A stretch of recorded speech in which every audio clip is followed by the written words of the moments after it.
This video contains gratuitous use of profanity and uncomfortable pauses to compensate for lack of professionalism and original thought. Viewer discretion advised.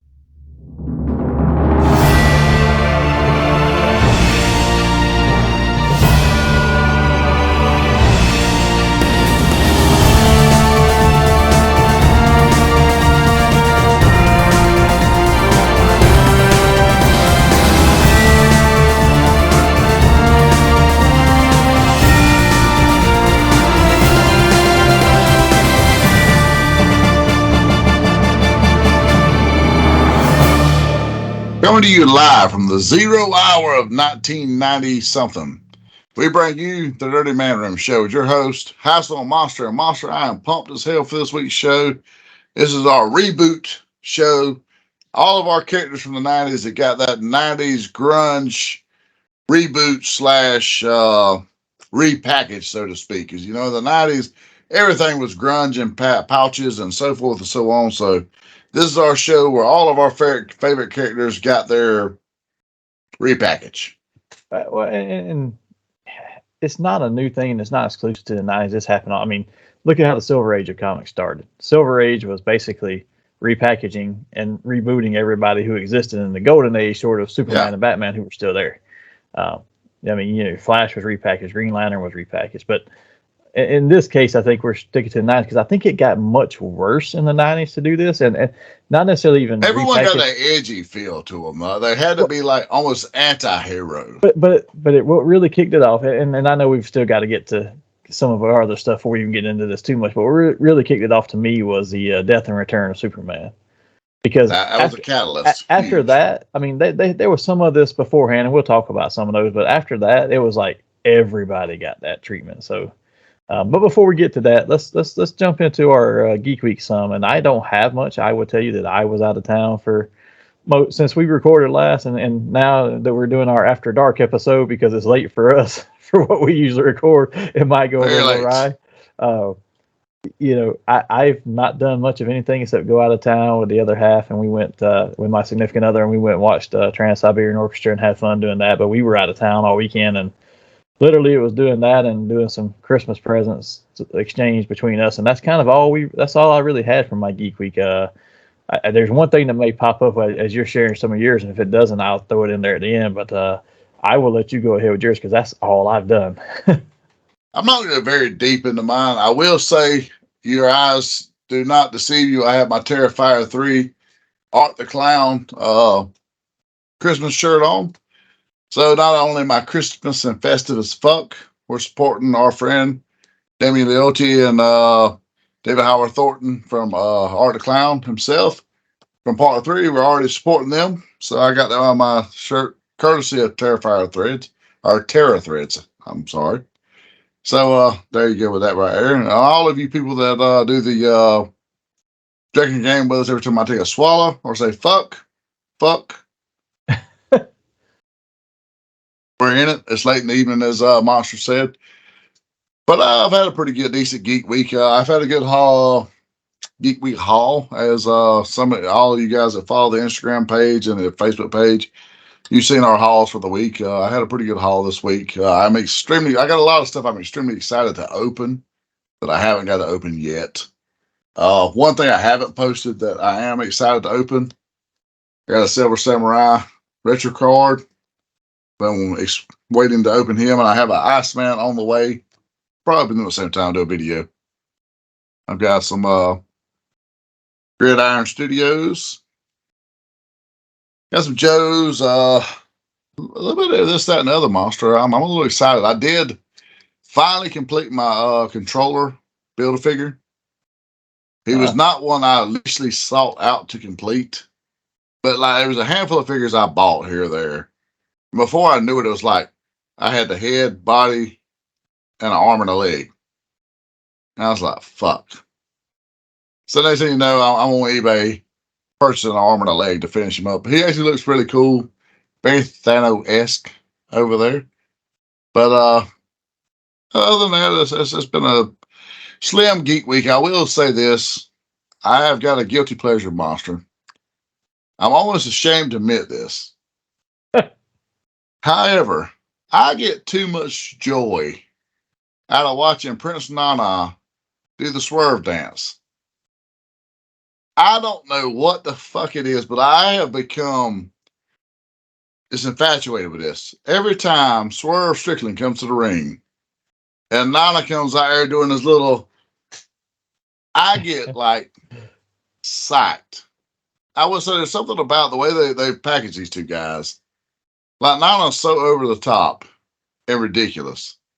He's doing the swerve dance or whatever, and you're into it. And the Swerve comes out just like stone faced as fuck.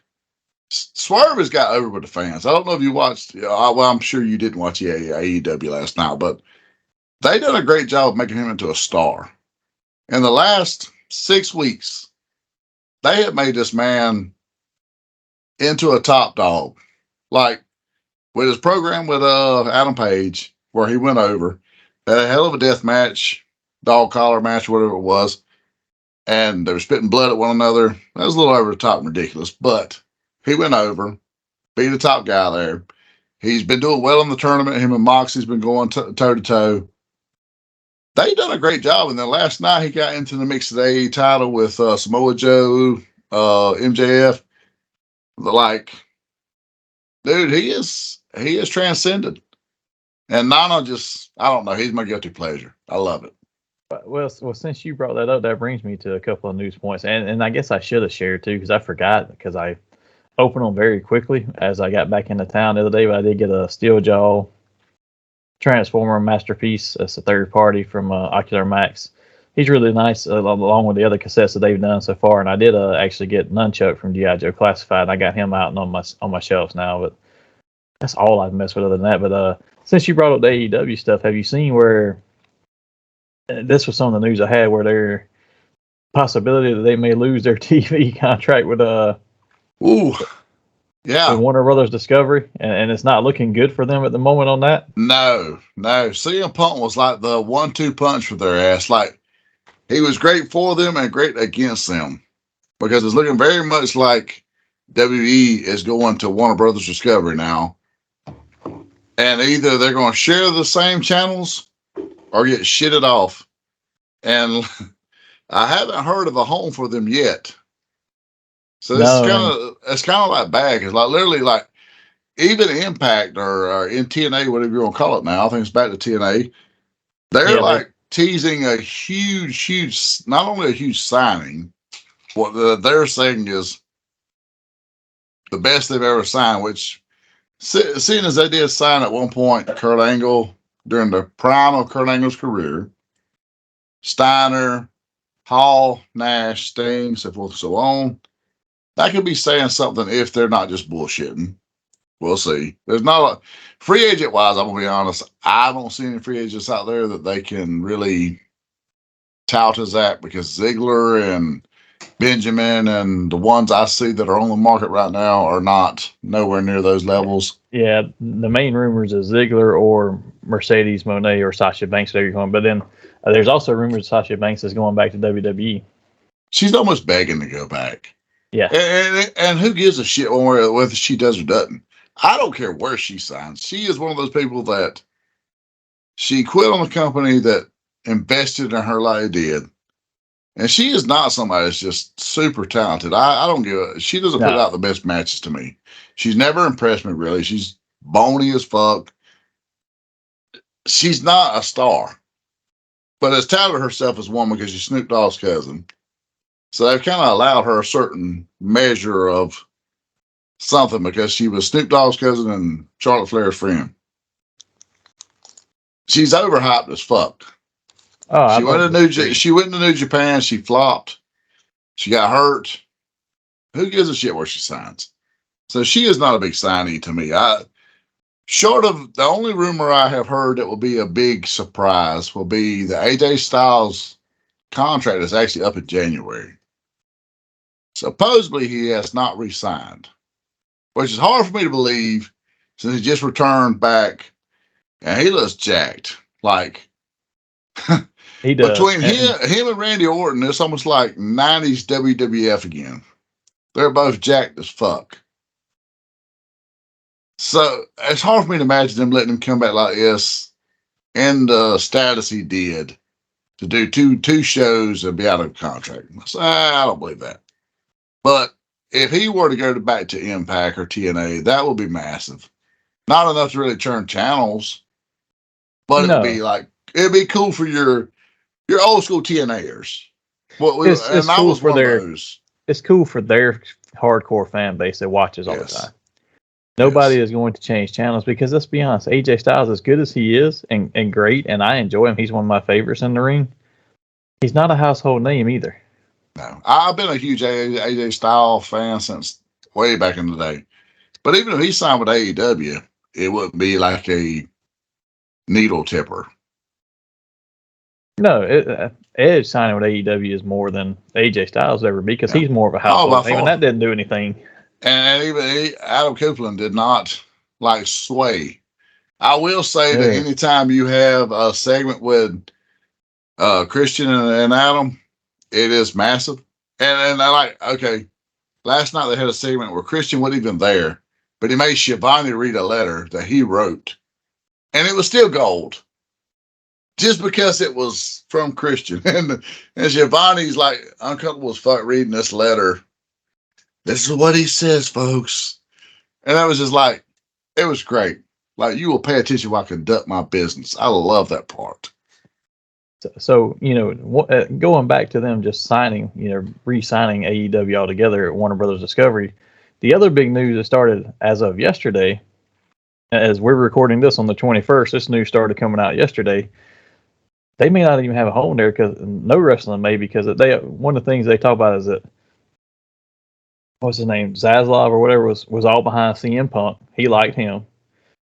And they had other supporters in the WB Discovery camp who had been there since it was, just WB and TBS, TNT. Yeah. That may not matter because Paramount, which owns CBS and all that, and WB Discovery started talks this week about mergers between the two companies. That was not good for them. And Punk is a tipping point. People at CBS, other than ratings, aren't going to care about anything about being in bed with anybody in wrestling. They just care about ratings because it's a major network. Paramount's huge. In comparison to WB Discovery, yeah, that's all they're going to worry about is what kind of ratings are you going to get us. And the ratings worst aren't news there. I've seen for AEW is they're like in talks with Netflix.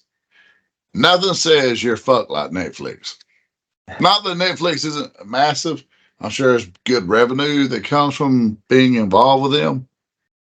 But you're not going to do a weekly show live with Netflix. It wouldn't be live, but you could still do a weekly show, but they've got to invest in a 52-week show, and what they would have to do would be the same thing that they do that AEW does right now in their pay-per-views, where they give a percentage of the pay-per-view buys to Warner Brothers Discovery. But you know what? If you don't do a live show of wrestling, I mean, let's be honest. We've all been wrestling fans long enough. Okay, when you were able to look ahead, when SmackDown used to be recorded on Tuesday nights, played on Thursdays, was you as invested in watching it on Thursday night when you knew not after you could check on Wednesday? Yeah, when you knew you could check on Wednesday and see what the results was. You kind of skimmed through to see whether it was worth watching or not. And they might have been some 5-star matches on there. But if it just read poorly, I don't want to watch that. There's a difference from, pre-live days and pre-internet. Not even live necessarily, internet. Pre-internet days was different. You could do that. You really can't anymore because you can get the results. Syndication somebody's going to post. It's not something you can do today in today's wrestling. No. But that'll be an interesting development to see what happens there. But that was kind of my news thing I wanted to bring. It was especially that merger because that would be very interesting to see how that merger played out and what the assets become and do they. Because their talk says they're trying to merge because they have two different. They have the Max platform and they have Paramount Plus, and they're like, hey, if we merge our assets, we can have a bigger enough streaming service to rival the Disney Plus Hulu and the Netflix. Versus right now, they're both fighting for space that those are also fighting for. They're like, why don't we join up and fight for the same space that just these other two are? And they're actually tied in with Verizon. I got something from Verizon today trying to get me to. I already have Max, and was Max and Stars, I think it was. Like if you for X amount, $5 a month or whatever, you could get the two. But Disney together. Plus and Hulu are as well. because I get stuff all the time about getting Disney Plus for so many months free or whatever, or getting 2 months free of it if I purchase it through them, and I'm like, I've already got it. It's not doing me any good now, but thanks. Yeah. But sorry to interrupt your geek week. I just wanted to share that stuff while we were on. No. Like I said, that pretty much a stint of mine. Once we got in Nana, we were pretty good. But if you want to go swerve when you drive, check that out. I'm just saying. I'm going to go. Pleasure. It's too early to talk about how it is, but I'm going to go check out Aquaman 2 tomorrow to see what it's like, because it looks really good in the previews and stuff, but at the same time, they're not hyping it because that version of DC is dead. You know that you can't really invest in it too much. It's like, okay, it was a great movie, but it doesn't go anywhere from here. Now they've already spoiled the post-credit scene, like it's already online. Like I was reading about that this afternoon. I was like, what the fuck? Like literally, it's already spilled everywhere what the post-credit scene is. Don't tell me, because I haven't looked. I purposely don't look till I go watch. Apparently, it's something that just ties back to earlier in the movie. It's nothing one way or another that's like make or break, but it doesn't further the DC EU. And it shouldn't, because this is no longer part of what they're doing now. It's basically like one of those nods to early in the movie, basically. Yeah, and to me, when I read it, I was like, okay, that's kind of humorous or whatnot, but that's about as far as it goes. So we're going to go check it out tomorrow, because I'll be honest, watching the DCEU films that came out, short of the two best out of the DCEU films to me was Wonder Woman and the first Aquaman. Like, I enjoyed Shazam. The Superman movies were good. I like Henry Cavill as Superman, but those movies tried to be too dark for Superman, and then also they just kind of droned on sometimes at some points in them for me. And then Justice League, Zack Snyder's version of Justice League was really good, but also way too long for what he was trying to make. It's like you just purposely extended this to make it harder to watch. Had it come up before the other version, it would have done well. But you already have the other version, and then it's like, we want this, we want it, but did we really want it? Because then it was just like, let me throw an extra hour at you and shift a few things in 1 hour, what you got. Yeah, that's kind of how it was. But yeah, and I'm not dissing the DCU. I enjoyed watching the stuff, but the best ones to me was the first Aquaman and the first Wonder Woman. They just didn't think it through. It was almost like they handed the toys to some kids and said, go have fun. And it was like, about halfway through, it's like, oh, wait a minute. You're having too much fun. Pull us back. Pull it back. Oh, shit, it's too late. Well, let some of it go. You still have a little fun, but you can't. Yeah, exactly. But with that, if that got us through Geek Week, let's go straight in our focus topic. And Hassel, I'm going to let you kick it off, because this was your idea for this show. So I'm going to let you take us into it. And what are we going to discuss here? We can share with the fans what we're going to discuss. Everybody knows your boy Hassel. I love a good anti-hero. The 90s was an era where the anti-hero was kicking off. It was Stone Cold Steve Austin, fuck you. You know, who wants to give the bird to their boss man, so forth and so on. So our heroes began an era where the hero had to be edgy. It wasn't a deal where, Superman could just be truth, justice, and American way anymore. He had to be like a little edgy. Batman had to be a little edgy. So forth and so on. So this is what we got in the 90s. Like, how do we edge up our superheroes without making them into villains?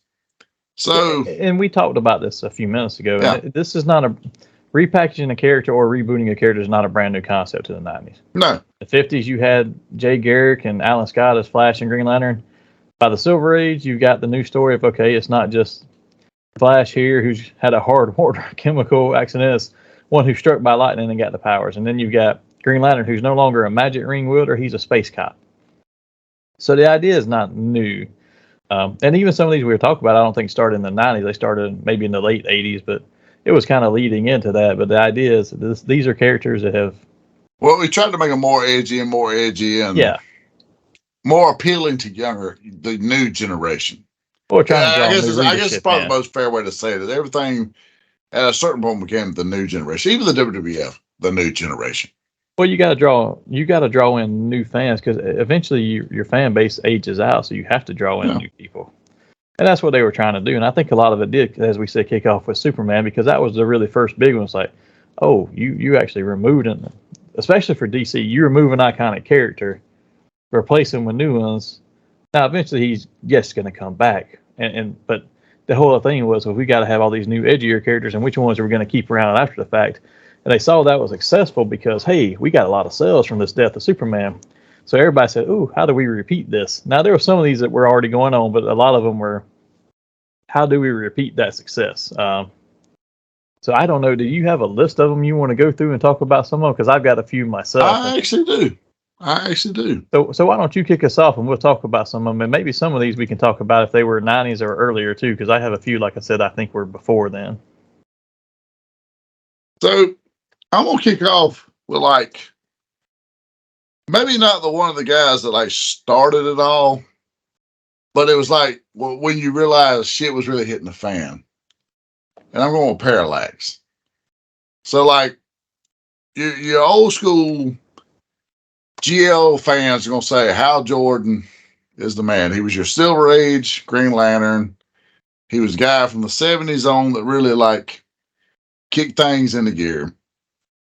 So during the death and return of Superman, Coast City gets smashed, crushed, Mongol, Cyborg, Superman, they like destroy some shits. That would send anyone, especially if you're like the protector of Earth, but it's your hometown, not just your sector, but your hometown gets demolished. I will put you in a mental peril. So he goes on a quest to fix shit. And in his quest to fix shit, he goes mad and becomes the villain. But for a spell of time, villain or non-villain, he was a really cool ass, badass looking character.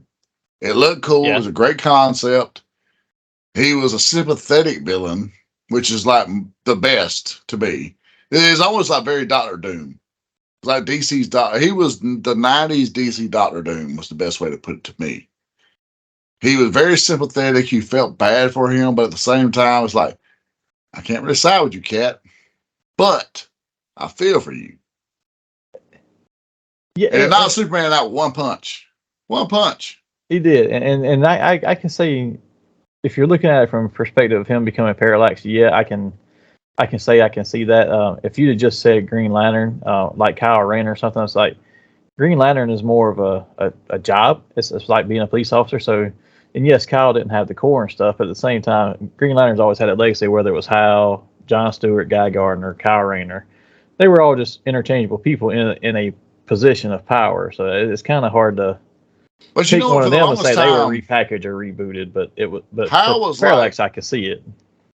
Well, like nowadays, even though it's Sector 2814, they focus more on the sector. He's space.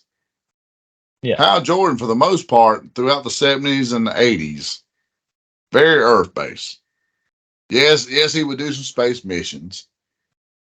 But for the most part, he's very Earth-based. With great, like him and Green Arrow, they were the hard-traveling heroes. Yeah. So they were very Earth-based, and that was their focus. I mean, even though he had other planets to atone for, this was his shit. Well, so that's why I guess that, and he goes. There's a lot of major DC stuff that happened that he wasn't ever even part of, though. Crisis on Infinite Earths, he wasn't Green Lantern at the time. It was either John or Guy. I want to say it was Guy, maybe. Millennium, another big crossover they had shortly after that, I know for sure it was John. And then your Justice League books always had Guy. So it's like, Hal is not a lot major. While he's a major character as Green Lantern, the Green Lantern was a major part of a lot of these stories, but it wasn't always Hal. Well, you know what? You are a resident. You keep us honest here. Where was Hal during these big stories? Well, a lot of them he was just either stripped of being Green Lantern, or he was, he's been fired by the Guardian several times, and they still keep crawling back to him. So it happens. It happens. I mean, even now in the books, Earth is quarantined. It's not allowed to be part of that sector of space that it's in. Is not allowed to be intermingled with the United Planets and stuff like that outside of Superman, who started the United Planets. So, like, Hal's not even allowed to leave Earth with a Green Lantern. They actually stripped any of them who wanted to go back to Earth. They stripped the Earthlings of their Lantern rings, so they couldn't do anything to John because he's got he's developed internal powers, which are like Green Lantern powers, and actually Hal found a Manhunter robot that attacked Earth that was, for whatever reason, was there. He absorbed the Manhunter and created his second power ring that he's created from his own willpower. So he's just got one, but it's not tied to the Green Lantern Network. He just made his own again. But isn't it like his third or fourth time he's done that? At least the second, if not more. But it's like okay. I remember, no, this is at least a third, because I remember he'd done it at least when I was still reading. He'd done it not long ago. He was like creating his own ring from willpower. Yeah. Yeah, and he's done it multiple times, but the point is like, okay, you don't want him in the core because you're quarantining Earth. However, you can't stop him because he just basically embodies what the power is. And John's internalized it, and he's on Earth, so it's like, what do you do with either one of these two? You can't stop us dirty Earthlings. No. They've never said where Guy and Kyle are right now, or Simon or Jessica Cruz or any of them, but those two, it's like, we just can't do anything with them. Well, you know what, Monster? While we're on the Green Lantern and we're hitting them all, Warrior is another one of my guys on the list. That's a good one. That's one I had thought about, because when Guy became Warrior versus, actually even before he did that, and he had the yellow ring that he stole from Sinestro. You know what? When he had the yellow ring and he was the Warrior from Quard or whatever, I think he went by Warrior then too. Also, I don't know. That was kind of almost like a very, very Sam's Choice version of Green Lantern. It was a downgrade for sure. Yeah, like cause he had the whole look was just like, oh, dude, you look generic as fuck. But there was something about when he went Warrior.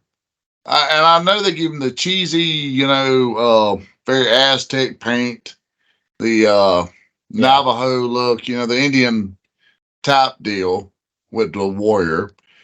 But I don't know, that was a cool concept to me, where he, like, his arms or whatever part of his body would turn into a weapon, because of alien DNA or whatnot. That was pretty cool to me. It was, and I'm not sure who came first, but we'd have to look up to see if he ripped off Random or if Random ripped him off. That would be a fucking battle right there. Him and Random. But I will say it's crazy, like, he had already done this before 0 Hour, but for whatever reason, they put it in 0 Hour like that was an event. Do you remember that? I remember 0 Hour. Actually, I have a copy of it hanging behind me that's signed by Martin Odell, the original artist. He just flexed like a son bitch on us guys. He just said, "Pop my collar, motherfucker!" But I know he was gonna pull this shit, because I know what copy he has, because I've seen it. But yeah,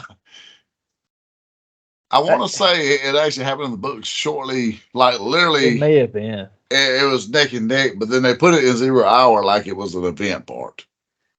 So instead, we've talked about this in a little bit. So let's, while we're on the realm of DC though, just so we don't dwell on any one too long, I'm gonna give you another one from DC, and I'm not gonna go in an obvious choice, but how about when they changed Martian Manhunter and he couldn't remember he was Manhunter and he was Bloodwind?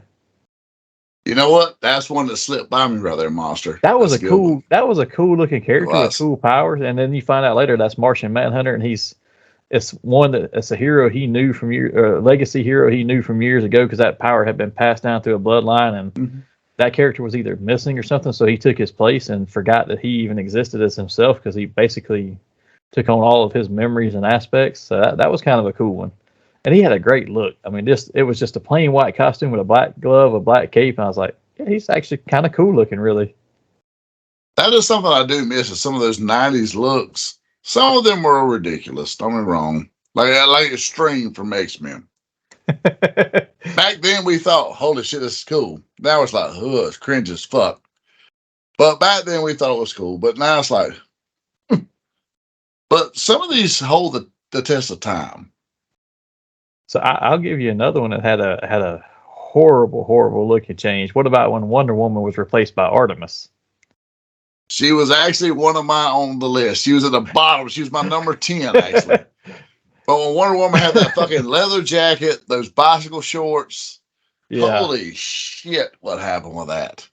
Well, and then, I mean, some of these later on, they stick around and go to their own characters and stuff, but that was one where Artemis sticks around for a while as another Amazonian warrior, but If I remember right, her outfit was like a headgear that looked like Zealot from Wildcats and all these others. I was like, really? You're an Amazon warrior. Where'd you pick up this big headpiece that looks like it should be on cable somewhere? The Image Universe. She Yeah. visited robliefeld.com and said, "Hey, what do you have that don't have feet?"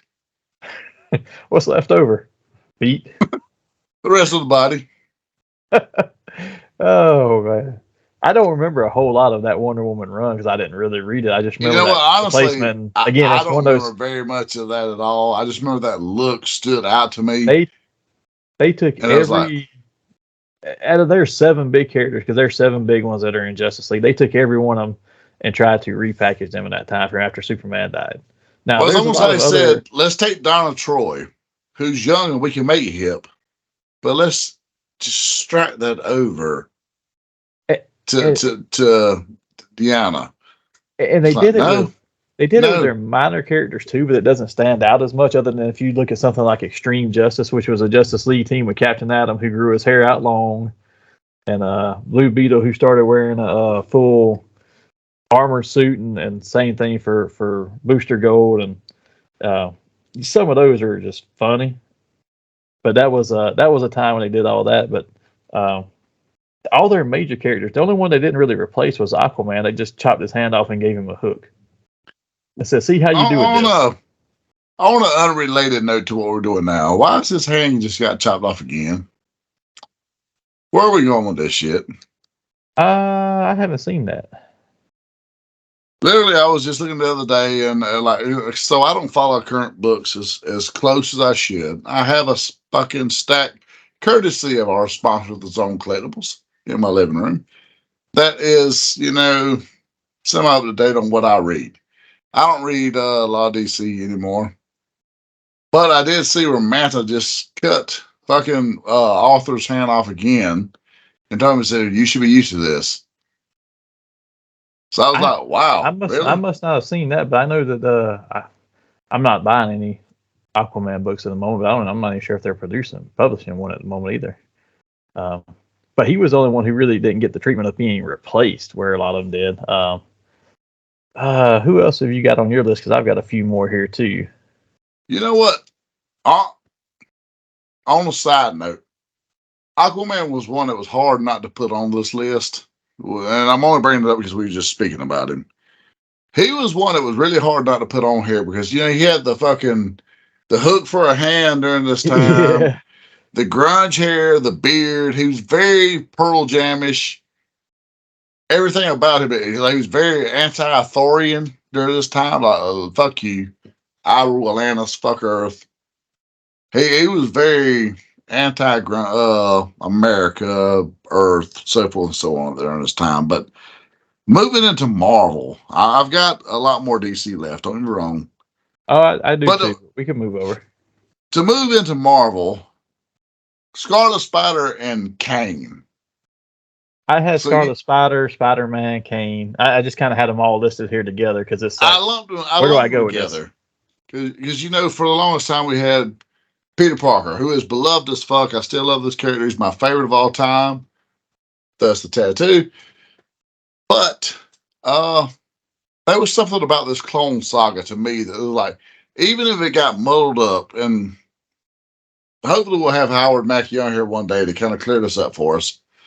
But until we do, even though it got muddled up, I really enjoyed the whole Ben Reilly, the Kane, because Kane looked really cool. He was a little separate than the rest of them, the long hair, the beard, the degeneration. And then you had Ben Reilly, who was perfect, other than the fact that he had this really badass looking costume that was cooler than Spider-Man, because we've been looking at Spider-Man for 30 years, so it is what it is. The Scarlet Spider was new to us. It was hip. He had a fucking hoodie, So let's take a quick minute. Just I know you're going through stuff, so sorry, but let's rank some of give me your top 5 Spider-Man outfits, including Scarlet Spider and all of them. What would you say is number 1 for you? Ooh, well, number 1 is going to be the classic.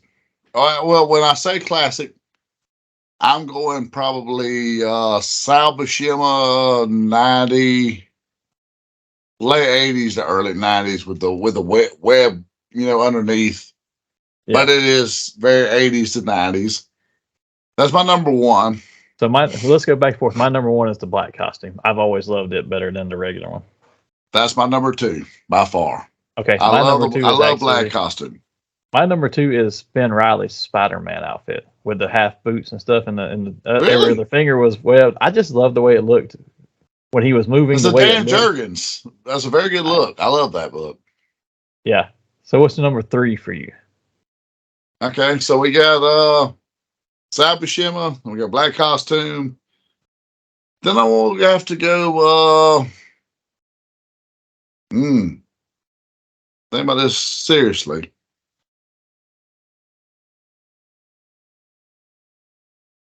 Then I'm gonna go Scarlet Spider. I would agree with you. That's my number three as well.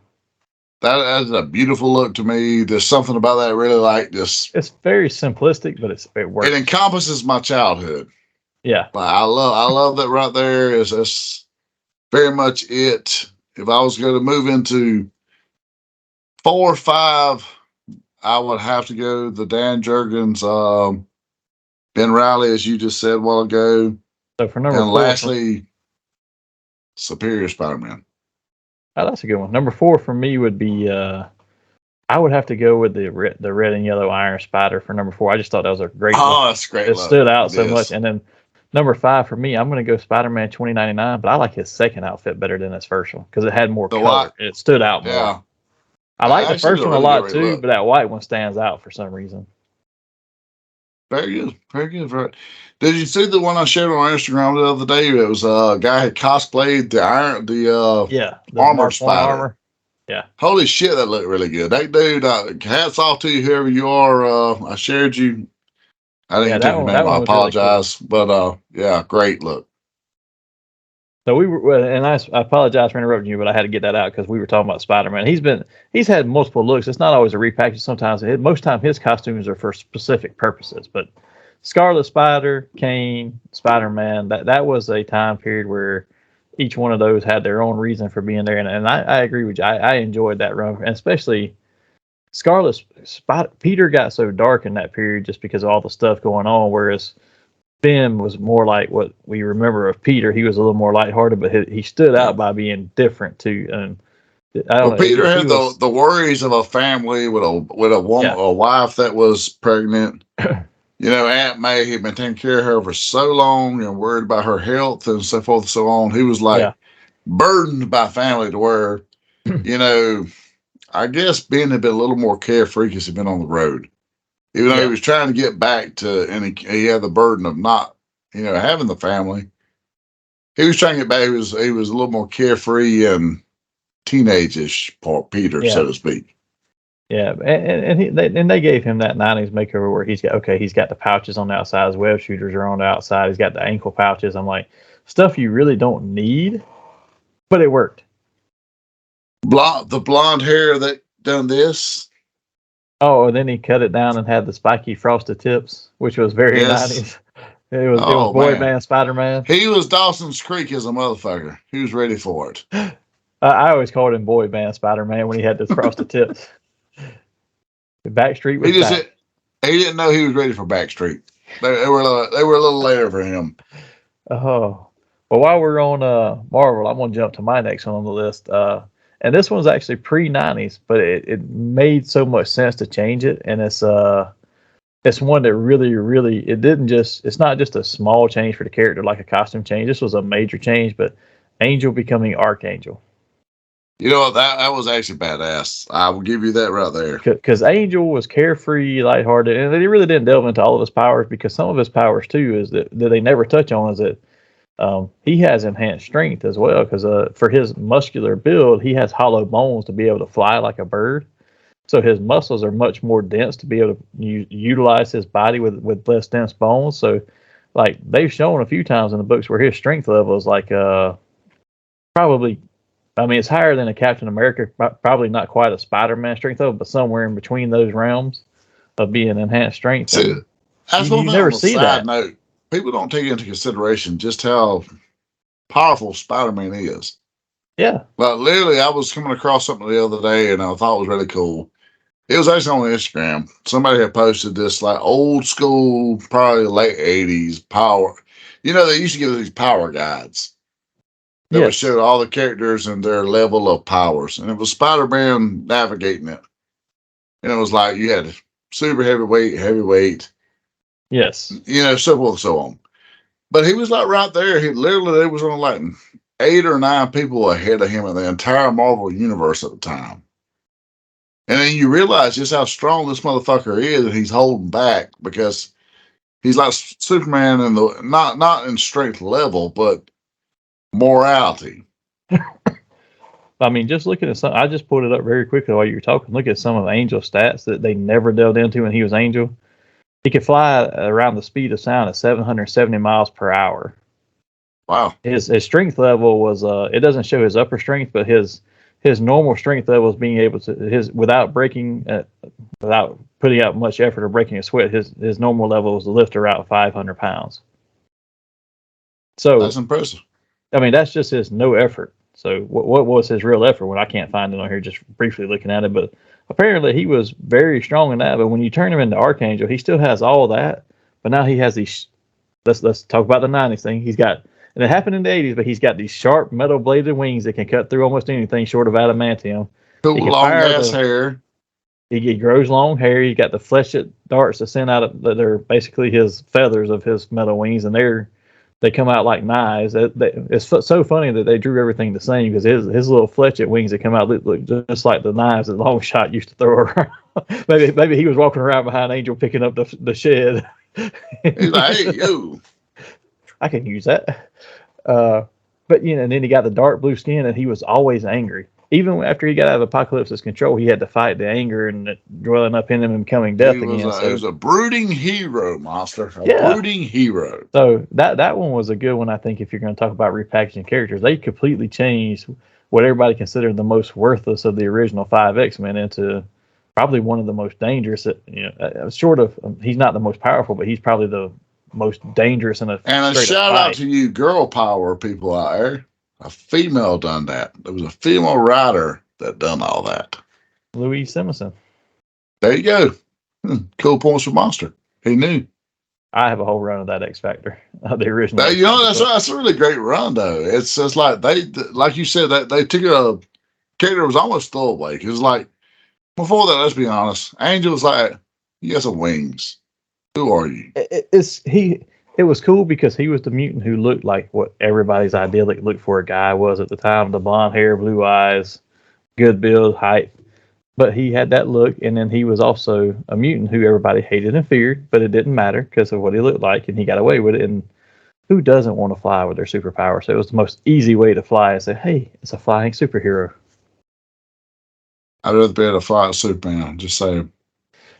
I'm not arguing that, but I mean, think about that. I don't want gross wings popping on my back unless they're metal. They're metal. Hey, we can deal with that. But yes, it's Superman's. But the same thing as Stan Lee's old thing. It's like, well, nobody's ever explained that. How does he fly? This guy's got wings. It makes sense why he flies. He tried to put logic to what he was doing to a degree. Stan did. Stan was very imaginative. Yeah, but since we've got a few more on our list, let's keep moving so we don't spend too long on one. But what you got next? To stay in the Marvel universe before I jump back over to DC, I got to go with Ghost Rider. In the 70s, Ghost Rider was very bland. Well, okay, I won't say bland. He was just a throwaway character, honestly. I don't think anybody knew what to do with him, really, other than maybe like Roy Thomas or somebody. He was a supernatural character, but he was very like, let's say pop culture, kind of like Conan. Like Conan had his following throughout the 70s and 80s, but at the end of the day, your mainstream personality and fans didn't really just like a grab to it. At least not grabbing it off the shelf. As far as like the movies and whatnot, so forth, so on, great. But they didn't just grab to it. Talk about the whole team he was on, the champions. That's what they all were. Iceman and Beast were coming off X-Men, so it's like, okay, cool. You can do something with them because they're freeing up because they've got this whole new world of X-Men, and we kind of did away with them. So let's take them and do something. But Black Widow, Hercules, Ghost Rider, none of them necessarily bad characters in their own right, but it's like nobody else knew what to do, and says, let's just make them into a non-team team. Well, even Beast didn't stay there long, and they threw Angel in there. Yeah. Pre Archangel days. So it was like he was I don't want to say throwaway character, but it was very B level. They made it feel like that. But then in the 90s, we got Volume 2 with Danny Ketch, and you got into this whole different like aura. And then not on that, like Johnny come back as like he was wanting to seek out whoever, was Ghost Rider, thinking it was Arthos who had possessed him and kill it. There was a whole level of mythology that was different, and just like very grungy. It felt very Alice in Chains. The whole book. It was 90s AF. Yeah. Oh fuck yes, and I think that's why I struck to it like I did. It's like if it reminded me of go back and watch Metallica Enter Sandman, the video. Everything about that video felt like a issue of Ghost Rider. It was just very all over the place, but it evoked your imagination at the same time. It was great. So while we're still in the Marvel realm, I'm gonna give you another one. What about when they tried to redo Captain Marvel with his son Genis Vell? They gave him the long ponytail and the face mask, and I was like, oh, it wasn't even. The look was 90s. The storylines that they had for this character, and then they made him kind of a little bit psycho too. Like his mind was messed up from traveling back and forth to the negative zone when the negative bands hit. But it was so bad. But it was like, you drew this dude like he's got the short jacket like Havoc. He's got it opened up like Havoc. He's got the sleeves rolled up. It was one of those like, dude, we got a cool look, but we don't have a story, but we can sell this. Exactly. Somebody will buy 2 issues. Let's do it. Yeah, and I don't have much to say on him other than that. But before we leave Marvel, I've got 2 more Marvel, so I'm gonna give you one, and then we'll jump back over to your list and we'll hit some DC because I got a few of those too. But Iron Man and War Machine. Dude, War Machine was on my fucking list. He was like borderline, and I didn't put him on there. Like I got to matter of fact, he is on my honorable mentions actually. But that was a great look. But character-wise, what do you do with it? Tony Stark had one storyline with it? Yeah. He just pawns it off on Rudy like, you know what? You were the hand-me-down when I was drunk, Iron Man. Here you go. Here you got an outfit. Well, and Iron Man during that time, just popping in and out, War Machine being on the Avengers and stuff when Iron Man was going, it's kind of like, all right, what are you? You're not interchangeable, but you are. Yeah. What's dude, some other... That's literally one thing I thought about. I thought it was like a great West Coast Avengers story you could do now without even having actually Tony Stark Iron Man in it, but you'd have Iron Man. Oh, yeah. Well, it'd be so easy to fucking do. And it'd be great. All this stuff now has become, the repackaging has become, well, let's call it legacy stuff and have multiple characters. Like, you had, let's do Spider-Man. Spider-Man, Scarlet Spider, Kane. Now every time you turn around, there's a new Spider character. I was like, there's 35 Spider-Men. They have a Spider-Boy now. And I'm a Spider-Man fan, and I do try to stay current. I'm behind by about 15 or so issues. Forgive me. But I do own them. I just haven't read them. But, yeah, they got a Spider-Boy now. Yes, I've seen Spider-Boy, and it's not only is it a horrible look, but it's kind of the stupid concept to it. It's yeah. Anyway. But everything I've read about it is not bueno. No, but let's go back to your list. What do you have next? My next one, I'm gonna jump before I jump over to DC. Thunderstrike. You couldn't have the 90s without a kick-ass updated Thor, complete with leather fucking jacket, ponytail, and leather boots. This guy was badass, monster. Let's be honest. I never bought or read too many Thunderstrike stories, but I did dig his look. And I was like, and actually on my cosmic shelf of Marvel characters, I do have a Thunderstrike figure just because I got it for $10. And I was like, Oh, he's got to go up there. I don't even own a proper Thor, but I've got Thunderstrike. Yeah, like literally, I'm looking across right now. So I got my shit kind of like, I don't want to say segregated, so don't take it this way, but they're segregated. So I got this one shelf here. I got the Fantastic Four just above that. I do have the shelf that's like mostly Avengers with a few villains, but I have Thunderstrike right next to the Odin Thor, where he's got the like thorn on him and the crows and all that shit. But Thunderstrike's like right behind him. But then I also have the Maestro next to Mr. Fix-It. So that's kind of how I got my shit delved together on that shelf. Well, I've got that. That's the only Thor I do own is the Herald of Galactus one, but I've got him still in the package because I still haven't found anywhere for Galactus, but I was going to put him up there with all the Heralds. But before we go back to your list and leave Marvel, since you brought up another Marvel one, I do have one more Marvel one I had on my list. But you just struck one to me that's an honorable mention too, so I'm gonna give you both of those. And the one that I have on my list is Captain America: U.S. Agent, and this is before the '90s, but U.S. Agent. That's the only reason he didn't make my Cap. list because that was '80s. But yeah, but the way they used him in the '90s and made him like the angry non-Captain America Captain America, where he followed whatever he told him, but he was always pissed about it. And the fact that Captain America used that outfit and it was passed off to U.S. Agent, they both had the Captain America title, but you know that one fits this role and one fits the Captain America role. Yes, very much so. But you did strike an honorable mention in my head when you said the Fantastic Four over there. What about the new Fantastic Four in the 90s? You know what? That's a legit group. Like, anytime you got Ghost Rider, Wolverine, Spider-Man, and Hulk.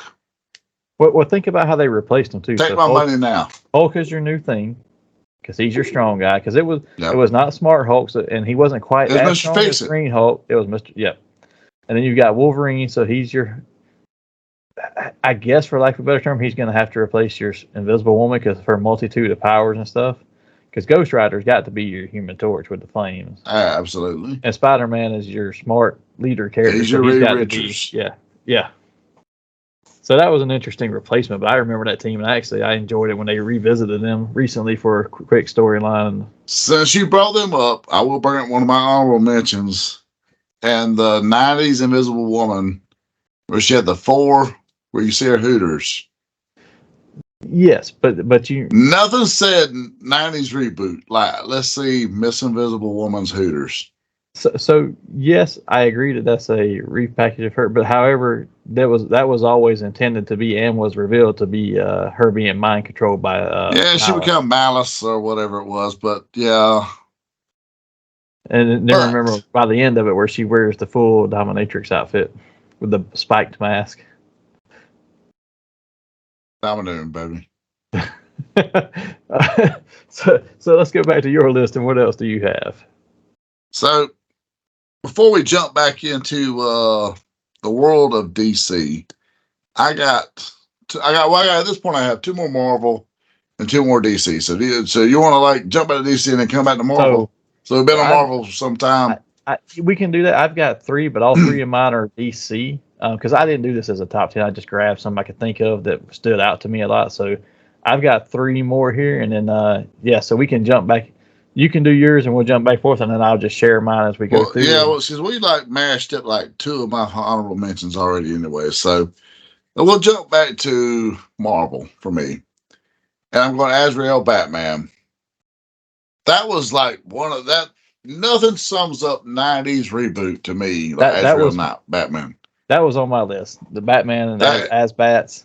Yeah. And that's one of those that stands the test of time today that like I could still see this in a book today. We could do something with it. It kicks ass. It's a cool look. It was a great story. Really great story. I'm actually still rereading that because I bought the big 3 omnibus book versions of it, of that whole storyline from the start of where they introduced Bane all the way to through Prodigal Son where Dick is filling in as Batman. I bought those, and I'm on volume 2, and I'm about 2/3 of the way through it at this point. But I haven't finished because I take it out of town. That's what I can't take current comics out of town. It's too much trouble to pack them up when I travel for work and not get them messed up. So I put one of those in my suitcase and I take that and I just use that to read while I'm gone. So at night or, bathroom breaks or at night when I'm in the hotel, that's what I sit there and read if I'm not watching something on my tablet. So I'm still working my way through that one, but that's still a good story and I'm still enjoying reading it. It has very, very good readability. Let's put it that way. My other DC one is a combination of Superman. You got Superman, Reign of Superman, Red Blue Superman. I've got the Superman replacements. I did not do red and blue one, but that's a good one. But I did do the. I put them all as one. But the whole Superman replacement team when he was dead, the Reign of Superman. I put all them as one. Well, Superman dies. We get 4 Superman to replace him. They're all badass. But you got Steel, which was really cool look. Superboy, which is like the epitome of grunge punk rock. Yeah. Then you got Eradicator, who was like as close to your OG as possible. With he still has some shades and had a different look, which is kind of cool. And Cyborg, you didn't get any cooler looking than Cyborg Superman. Like that was the fucking bees, fucking knees, the shit. So let's sit on them for just a second, because, and I want to do 2 things here: is talk about them a little bit, but also rank them in your how you like them. But Eradicator, as you said, Steel was your armored hero, and that was a big thing in the 90s, was wearing armor, even if you didn't need armor. Very, very Iron Man-esque. Yes, Cyborg Superman, Terminator basically is what this was coming off of, and Terminator 2 was a big deal. Superboy was, as you said, your punk grunge rock. That's how you get the younger readers in, because he's more relatable to them at that time. Got the earring, he's got the leather jacket, he just fits. And then Eradicator was the closest to the originals you can get, but you gave him the violent edge that Superman didn't have. So it's like taking Superman and saying, I've been hurt by this trauma and I'm dark now. Yeah, so, it's like giving him a pair of sunglasses and you're a badass now. Go be badass. Well, but he would also intentionally hurt the perps he was dealing with. Like he didn't care. He didn't intentionally hurt him, but he didn't care if he did. So like if he flies down and shoots them with the lasers from his hands and it burns them to death, he's like, they shouldn't have been doing what they were doing anyway. Whereas Superman would have never intentionally done that. But thinking about the 4 of them, how would you rank them in your favorite era? Just like we did the Spider-Man suit. So rank those 4. Who's your number one? Without a shadow of doubt, Cyborg Superman is my number 1. I've been in love with that character since the first time I ever seen that first Dan Jurgens sketch. Before we ever even knew what was what. We got these sketches of them and pictures and was like, oh shit, where are we going with this? Yeah. That was the one was like, holy shit, there's nothing better than that issue where he's holding the American flag and one arm's up and it's like a cannon with smoke coming out of it. Yeah. That was one of the most iconic pictures of my childhood. It was cool looking, but I would tell you that for me, because I was reading Superman at the time, even before the Death Superman, I was reading all the Superman books. For me, he fell in number 4 spot.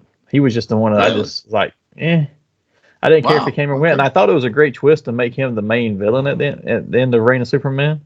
But I just was like, I could do with or without him. I remember reading at the time thinking he was going to be the real Superman. I really did think he was going to be the real Superman. I never figured it. I never figured. Well, you knew Steel wasn't because they showed that immediately. Yeah, it was. But John Henry the whole time. I never assumed any of them were, honestly. But that was my least. So that was your number 1. Who was your number 2? Number 2 would have been Eradicator, Steel, and then Superboy. And I'm not shitting on Superboy when I say him as number 4. It was a very cool look to me. I liked it. It was the first Superboy I liked. But and none of them were bad. They were all like really, really cool. Every one of them was really cool in their own aspect. Well, I think that's one thing people think nowadays when you rank one and you say it's last, it's like, oh, you just did like no. I'm ranking them. So if I'm ranking them, no matter how good they are, somebody's got to come in last, no matter how much I like them. That version of Superboy is my all-time favorite as Superboy. Oh yeah, even with the Connor Kent that had the black T-shirt and was part of the Jeff Johns Superboy Teen Titans runner, which was super great. Yeah. I enjoyed the look of that version better. Yeah. So for me, it was number 1 was Superboy. I just enjoyed reading him. I always related better to the younger characters like Nightwing. He had a very Robin. Shawn Michaels vibe to me. Yeah. With the earring and the rest of him, he had very mid-90s Shawn Michaels. And I thought they got the most story run out of him after the fact too, like because he had his own book for. Oh, absolutely. For me, number 2 was Eradicator, mostly because I just love the look. I love the look, and I love the little bit subtle change of powers. Like, okay, I can't use vision powers because my eyes are messed up, but you've got energy beams that come out of your hands now. And just the look of him he had the best look to me. I just like the Superboy character a little bit more story wise, but Eradicator had the best look out of all of them. Third would have been Steel, and I like Steel, and I like the stories they've done with him later. And they've got a lot of history out of him at this point now. He just never really had too many of his own books, sort of thing. And he was great. I just kind of lost a little bit of touch with what they were, because there's times when they write him well, and like right now they're writing him well. What to do with him as a solo title? Exactly. Like right now, it's ridiculous. You literally have a Tony Stark, Superman caliber character. Yeah, that writes itself. He was I could write probably 50 fucking issues of John Henry's Steel right now. He is fantastic in the books right now, and he was really, really good when he was in the Justice League during that whole 90s run. When Superman had the mullet and stuff, when he was on that league team, he was fantastic. And then for me, like I said, Cyborg Superman, not that I didn't like him, I just thought he's great as a villain. I just didn't care for him much as being Superman. And literally, you just touched on the other version of Superman that I had was the mulleted Superman. Nothing said 90s reboot like a mulleted hero. And we have Superman with a fucking mullet. Which I like that look for him. I did too. I like long. I mean, you can't tell now, but I like long hair. I even had long hair. It depended on who drew it. There was a few people that drew it, and it came off like really, because they drew this oversized chin with it for some reason. I'm not sure why. Yeah. A couple of the looks had this super oversized chin and this bad long hair. But then some people drew it more like not a mullet, but like just like longer hair. Yeah. The long hair version of Superman looked really great. And I like long hair on the drawing stuff. Like the few issues Dan Jurgens drew where he drew him, there's a cover that I had hanging on my wall when I was a teen. And literally I had it bagged and boarded. It was the bag of board was I had pinned to the wall. Yeah. It was lightning in the background. And you just had this blacked out silhouette of Superman with long hair. And the only thing lit up was the symbol. The symbol was red. It was a black silhouette. And I forget what fucking issue it is. I wish I could find it again because I don't own this book anymore. My mother went through a purge when she got found religion. And it got burned. But I wish I could like find this book again. It's one of my most iconic ones. But like that was a super badass look to me. Well, before we leave there, too, before we leave the Superman stuff, you brought up the red and blue Superman, or the energy-powered Superman with the lightning. Yeah. And I will tell you, while I like my classic Superman being Superman, that was one of the coolest damn looks that he's ever had to me, was that electric It was suit. Definitely different. It was one of those that I didn't super, one way or another, care for it, or I didn't care or discare for it. Yeah. But it was different. It was like how do you reinvent the fucking wheel? This was reinventing the fucking wheel with Superman. And I like how they made it where, okay, I can replicate. They did stories in Justice League and in there where he's like, how do I replicate my normal power set with this new power set and not be lost because I've got new powers and I can't be. But it was almost like a different character. Yeah. In a lot of aspects. And I thought especially enjoyed the blue version more than the red, but man, I always wanted a hoodie or something that had that design because it looked so cool. Just the way it looked, but. That was a really good look for him. But since we've been on Superman for a while, we should probably move to the others. How many more do you have left on your list? I've just got one. I have two. So why don't you go ahead, then I'll go, and then you can finish us off before we move into Nerd Out. So we couldn't have a 90s reboot or repackage episode without having Black Armor Daredevil. Oh, I didn't even think about him. And that makes me mad because I don't remember a lot from that story. I just remember that being a really fucking cool look. It epitomized the 90s. Depending on who's drawing it, I love Daredevil in the red when they do different shades of red for the glove and stuff. And that's like what I think of when I think of Daredevil first. But that was actually probably, I like that outfit better than I do the red one. It's just that red one's more iconic. But I can't believe I didn't think of that because I'm actually buying that current run, the Daredevil Black Armor book, or Daredevil Black, whatever it's called. Well, The I don't miniseries buy they're a lot doing of now. current books anymore. You know, like Kevin at the Zone, he hooks me up with always some, you know, issues here and there that I, you know, mostly Spider-Man, Ghost Rider is all I fuck with.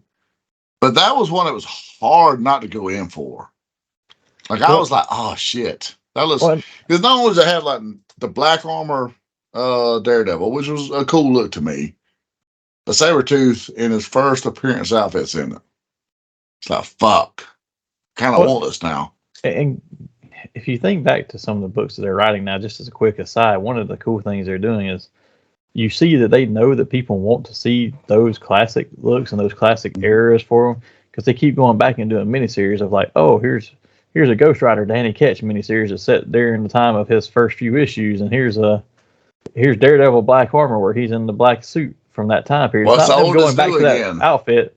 They're not going back to it. They're not going back to that outfit. They're just saying, oh, this was a story set in that time frame.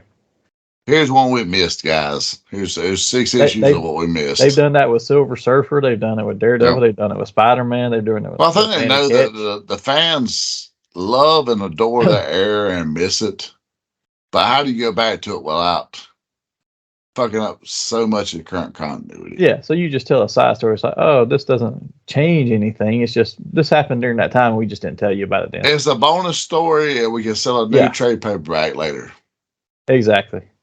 That's what it really boils down to. The Daredevil, I don't remember a lot of that story arc either, other than I remember him being pretty beat up, and that's why he had to get the armor and stuff because he was still trying to do it, but he was trying to recover from injuries too. But I do love that look. But with that being said, I'm going to go to my last one now, which this is one that has been repackaged multiple times, and nobody knows exactly what to do with it until Jeff Johns got a hold of it. But Hawkman. Ooh. Because you got Golden Age Hawkman, and he had two different looks where he wore the Hawk head with the little masthead. You get to Silver Age Hawkman, it's basically a reincarnation, more or less, of the old one. Then you get to Hawkman in the 90s, where he's from Planet Thanagar, which is the first time this is ever mentioned. He's got that armored outfit, and he's a cop, and he's got the armored wings that aren't even really wings; they're just like gliders. Then you go even further in 0 Hour and you reinvent him again and give him back wings, but he's wearing black leather pants and a glove. So it's just like, which version is him? And then it got so bad that they got so tied up in it they couldn't figure out what to do with him, that when they repackaged the Justice League in the 90s, when it was Howard Porter and Grant Morrison were doing it, they're like, all right, we got to do a new Justice League, and you want Hawkman, but you can't have Hawkman because it's so muddled up. They create the Angel Zariel to basically be the Hawkman stand-in. And at one point, you actually in his first appearance, you actually have Aquaman look up from the ground and like, Carter.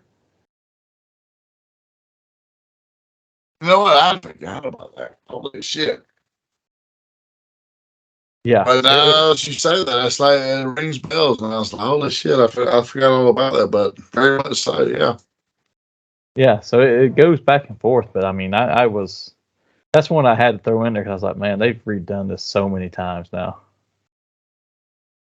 Well, I have a few honorable mentions before I get to that. My last on my list, Magneto / Joseph. Nothing transitions the past to 90s grunge and hip like Magneto, an old Holocaust survivor, to a long-haired, I want to listen to fucking Pearl Jam person. How'd you get the I want to listen to Pearl Jam out of that besides the look? Something about Joseph says, let's throw even flow on, brother. Let's do this. Fair enough. Man, he didn't know who he was. He didn't know his past. He didn't know. And for the most part, we all thought he was the grown-up adult version of what, Professor had baby-sized after, the whole Wolverine shit. And then, no, he's just a clone. Yeah. That's a good one. I forgot about him too, but I always liked Joseph. Joseph got shit on in a lot of aspects. I always liked him. Like, literally, every time they tried to bring him back, I would hope they would really like do something with him. Because how do you not do something with him? And that's what pisses me off, because they like downplay him and he gets squandered out in a few issues. He is the clone of the most powerful mutant on the planet. And I'd argue somehow, second, but yeah. well, either way, even if you're the most second powerful mutant on the planet, you're pretty goddamn powerful. Yeah. How do you squander him out in a few issues? And they do it every fucking time he comes back. So I had this as one of my two options for a nerd out question, but since you brought up this, I'm going to go ahead and ask this, and this is not going to be my nerd out now. What's the biggest cop out in repackaging a character? Clone. He's a clone. Oh. She's a clone. You know what? That's probably got to be it. It really does. It's like, it's just a clone. The only one that's closest, mind control. He's under someone else's influence. That can only last for so long. Come on now. She was demon possessed, and now Miss Invisible is not a slutty dominatrix. She's just been mind controlled by demon. Exactly. Oh. Oh. So what other Let's see her honorable slutty. Put her Terrifier 4. What other honorable mentions do you have before we get ourselves in trouble? You know what? You can't have honorable mentions of repackaged 90 heroes without Heroes Reborn. Jim Lee, Rob Liefeld, and your original Marvel heroes. You gotta have that. Fair. I kind of overlooked that because I'm like, I hate to call it even a repackage. It's like they were just trying to figure out what do we do to get sales up, and let's throw everything against the wall and see what sticks. You know what? I'll be honest. The look of the Fantastic Four in that era, that was great. Okay, Iron Man, so. They shit the bed with Captain America and Hulk. That Hulk was like trash. There's no way around it was trash. I will agree with you so far. Captain America with them ridiculous pecs of his. That will be the most iconic, fucked up image ever. Like, literally, I could let my gremlin draw Captain America today, and it couldn't be worse. And you see where they have recreated that cover for an exclusive for Sam Wilson as Captain America. It was supposed to be a joke type thing as an exclusive, but they did do that. And they asked Rob Liefeld in an interview I saw, like, why he did that. He's like, look, he said, I drew it thinking the proportions were going to be okay because the way you're standing, and it just got worse and worse, and then it just was there, and that's what it was. And he's making fun of it. He's standing there all bow-chested, like, this is what he had to be like. But you know what? I can almost respect that. He's like, hey, you know what? At the time, I thought it was going to be okay, and then just like, oh, shit, I don't got no choice but to pass this off. I can respect that versus, oh, no, it looks great. Yeah. I can give you that. Any others on your honorable mention list? I have two more, and they're both heroes turned villains, so I'll hit them in succession. The Maestro and Onslaught.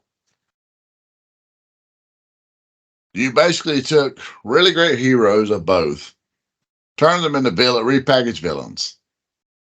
And they're actually villains that could hold up today, done properly. Yeah, I guess they stand out less to me as repackaged, but I get where you're coming from with it. Because another one, like one of the honorable mentions that I debated on in the same vein of them is, and it's not a vein of them turning villain, but just the way that after Age of Apocalypse, the way they started changing Iceman's powers to make him more of a Omega level mutant, and the way they repackaged his powers and stuff, and just his whole look where he went from the rounded off, icy covered looking guy to you could see his hair spikes and everything through his ice, and the fact that he could turn into water. I think it's great because as his powers go, it should work that way, and he should be an Omega level. It's just the way that they redid it. So I left kind of all that stuff out just because I was like, how do I call this repackage or just kind of beefing them up a little bit? But yeah, that's fair on Onslaught and Maestro. Those are fair to look at as well. But with that, if that's all of your honorable mentions, we're running a little tighter on time. So I think that takes us into the nerd out part of the show. So for anybody who hasn't been here before, this is where we ask random questions centered around the topics of the day and respond with no prep time. So this is going to be a fun off the cuff stuff for us, as it always is, and we would love to hear your responses to that as well in the comments section. Whether you're expanding upon our answers or just sharing your answers to our questions, we'd love to hear that. So Hassel, you started off most of this conversation, so I'm going to throw it to you. You want to go first, or you want me to go first? I have a question. I have a question prepared, but I always go first, so you're going first today. All right. So we've talked about these rebooted and repackaged characters. If you had the chance to go back and see one now, whether in a one-shot or a miniseries, what would you like to see? You motherfucker, that was my question. See, that was literally my question. That's good. See, I got it out the way, and I got that, and I got the question out before you did. And for everybody who's watching at home, we do not actually share these questions with each other beforehand, except for the one or two times that I left it on the show agenda and sent it to them. But for the agendas where we're doing lists, we do our own agendas for our own list, so we don't replicate each other. So he had no chance to see my question, and I had no chance to see his. I was prepared this time that I was good. He might not be. And he stole my questions. This rascal. He just did a mind trick my ass. That's literally the one I had today. So since you had a question, you already have an answer, and it'll give you. And then you go first, give your answer, and then while I'm giving mine, you'll have time to think of a different question. Okay. I would bring Azrael Batman back as Azrael Batman, and in today's current books. But I would find a way to do it because, they've kind of brought it back a little bit here and there. Yeah. And then they've done this, the storyline on Apocalypse with him, with Darkseid and so forth and so on. And I didn't get to see how that played out. I quit reading around that time. So I'm not even sure how that played out, to be honest with you. But I would bring him back in current Gotham. We would have two Batmen. Azrael Batman will be there, and he would basically just draw the line in the sand and say, tell Bruce, I'm fucking here. I'm not going nowhere. You got your turf. I got my turf. And they would do that right there and Bruce will be smart enough to know to let him run his side of town. Well, and I can see him having multiple Batman because you've got the whole Batman family, Batman Incorporated. For this dark vigilante knight who's such a loner, he has the biggest supporting cast of additional heroes. I mean, you got like 5 or 6 adopted kids. Like, so at some point, somebody's gonna be like, "What's he doing with these kids? Is this child slavery?" I mean, he's adopted like 6 or 7 at this point. He throws them out there in the line of fire. All these kids that become vigilantes. Yeah, so I can see having Azrael Batman with them. That makes a lot of sense. I think for me, I'd want to do a team book and do a Justice League with all the 90s versions of the big 7 heroes. So you got Aquaman on the team with his hook hand. He's the only one who's from the old school team, really. You've got Azrael Batman, Kyle Rayner Green Lantern. I think I would choose Steel, but if I didn't choose Steel, maybe Eradicator for the team. One of the two. I think I'd rather fit Steel just to have a kind of a balance in there. But if you need more power, Eradicator is your power. Artemis instead of Wonder Woman. She would be Wonder Woman, but have her as Artemis, not Diana. Wally West Flash, so there's your other legacy who's been around for a long time. And then have Martian Manhunter on the team as Bloodwind. That's really good, actually. And even if it's just for I would do it kind of like how they're doing the miniseries now. They're telling a story that happened back then. Have that be the current Justice League team that has to come together for a 6-issue miniseries or whatever to deal with the threat. But it's your big 7, but it's none of the original 7 other than Aquaman, and he's got this disgruntled, hook-handed pirate look or whatever. And you got Wally West there, of course, but the rest of them are all completely different. I'm going to spin that into something I've been thinking about for some time now. So my nerd out question will be this. You had to create a West Coast Avengers. You can use versions of characters, but you can't use Tony Stark, you can't use Steve Rogers, and you can't use actual Odinson. Go. So how many are we doing? How many you want on the team? You can have as many as you choose. So those main ones you can't have, but you can have versions of them. Versions of that character. Okay, so I'm going to go with some major character Avengers. So I would say Okay, so in place of Thor, since I can't have Thor, can I at least have Hercules? Yeah. So I would take Hercules as my god power person. In place of Iron Man, I gotta go with War Machine. In place of Steve Rogers, Captain America, I would want. I would probably take Sam Wilson as Captain Falcon instead of just Falcon, but that'd be the version of that I'd get since I can't have Steve. I would probably take Scott Lang as Ant-Man. Throw him on there. Okay. She-Hulk in place of my Hulk character. I would throw. I'm gonna go left field on a couple of these. I would pick back up an old an old mystical character to replace Scarlet Witch because I always see her as an Avengers full timer. But I would pick Dr. Druid to be my mystic character. Okay. Man, I'm trying to think of who else would be on there. This is a normal, always there type person. I always want to say Vision because he just fits the West Coast team to me, but I think I would replace him. Maybe bring in Beast, and then I would get Wonder Man to round out the team. So you had Beast and Wonder Man together there. Ah, you stole me. So there you go. There's mine. Solid team.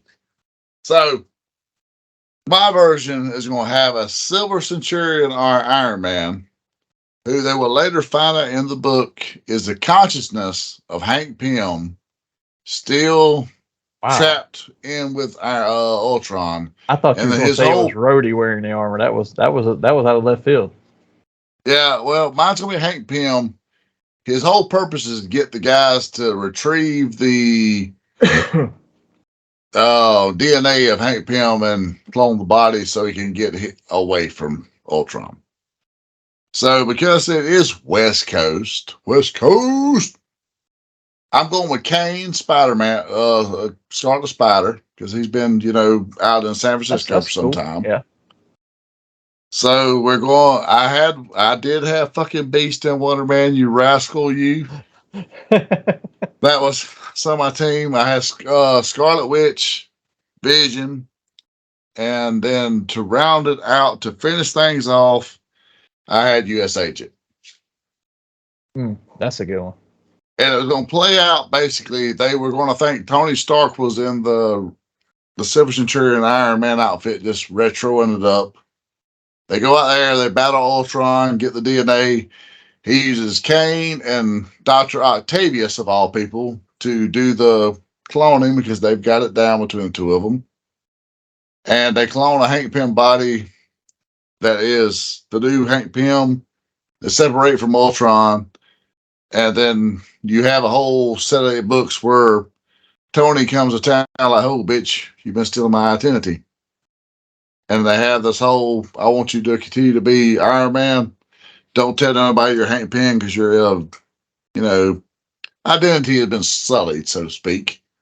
That'd be interesting. I'd read that. You go forth as the new Iron Man, as an employee of Tony Stark, kind of like he did in the 80s where he was always an employee of Stark Enterprises, with a more current version of the Silver Centurion armor, and they would add She-Hulk at this point. Oh, that's actually pretty cool. I'd actually like to see that. The boys got a few ideas occasionally. Just saying. Occasionally, every now and then. Oh, but with that, we have clocks right twice a day. Unless they change the timetables. Just when you think you have all the answers, we change the questions. Change questions. But with that, we have been here for a while today, so I think that's going to bring us to a close. But before we leave, Hassel, tell everybody where they can find us at. You can find us on Instagram at The Nerdy Manroom Show. You can find us on Facebook, Hassel Hutchinson, via The Nerdy Manroom Show. You can find us at TikTok, Nerdy MR Show. You can find us at TikTok, nerdy.manroom.show. And obviously, via Spotlight Media and Geek Network at The Nerdy Manroom Show. And don't forget, we are on Geek Network, as Hassel said, but we are still looking for more members to help with interviews and reviews. check out the graphic we put on screen here to show you all the details on how to apply and join. And while you're checking us out, don't forget to go check out our extended Nerdy Manroom family member, Big Rob. You can find him on his channel, Big Rob's House of Entertainment and No Chinese Food. No Chinese food. He's been doing a ton of toy hunts lately. I know he's fixing to be off a little bit, so maybe the toy hunts will slow down and we might get some more Canon film reviews. But he may even be joining us here for a future episode in the very near future. I think he's going to be a part of our Excelsior Awards. I think so. I just didn't want to throw that out there just in case something came up for him. But as of right now, yes, that is the plan. But make sure you check out his channel as well. And then we also want you to check out our sponsors who we want to give a big thank you to. These Zone Collectibles. You can find them on the internet at thesezonecollectibles@gmail.com and on Facebook at These Zone Collectibles, or in their store at 305 Main Street, Tifton, Georgia. Visit them for all your nerdy needs. Also, help them support the local artist community by supporting their cause of bringing unity through community. Fandoms unite. And stick around after the show here at the end credits. Check those out. You'll see some of our friends and Extended Geek Network family members. Their details will be in the closing credits, so stick around for that. Join us here next time as we're going to have our year-end award show. Until then, live nerdy and make yourself over.